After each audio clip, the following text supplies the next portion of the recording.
Resolving conflict is no fairy tale. Imagine John is in a relationship with Mary and John thinks she is quite contrary about how her garden grows. She wants silver bells and cockle shells and pretty maids all in a row.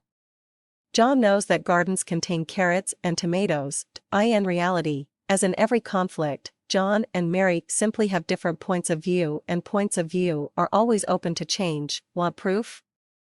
Move 2 feet to the right of where you're currently located and you'll have a different point of view. But, as in every conflict that lasts more than a few minutes, one person will focus on John, although it could be Mary, is certain he has the truth, not simply a point of view. In a conflict, thinking you have the truth won't set you free.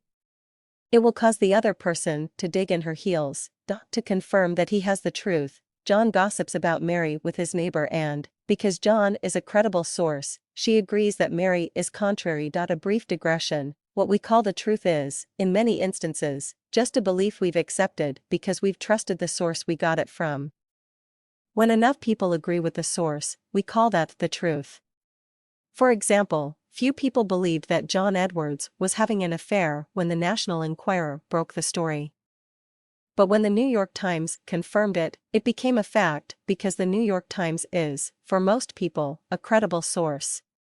Depending on the credibility we attach to our sources, we do not believe in global warming, do not believe in evolution, and do not believe that Elvis is really dead. This is why gossip can be destructive.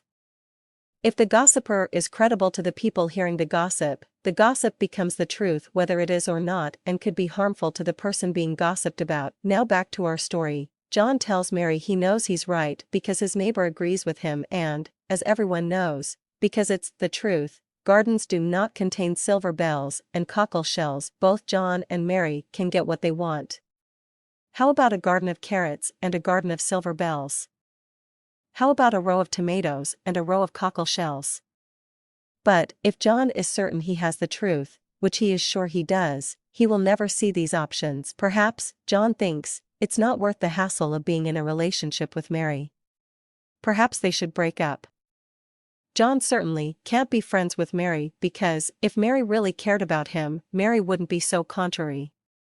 How could John have been so wrong to think Mary might be someone to spend the rest of his life with? Far-fetched.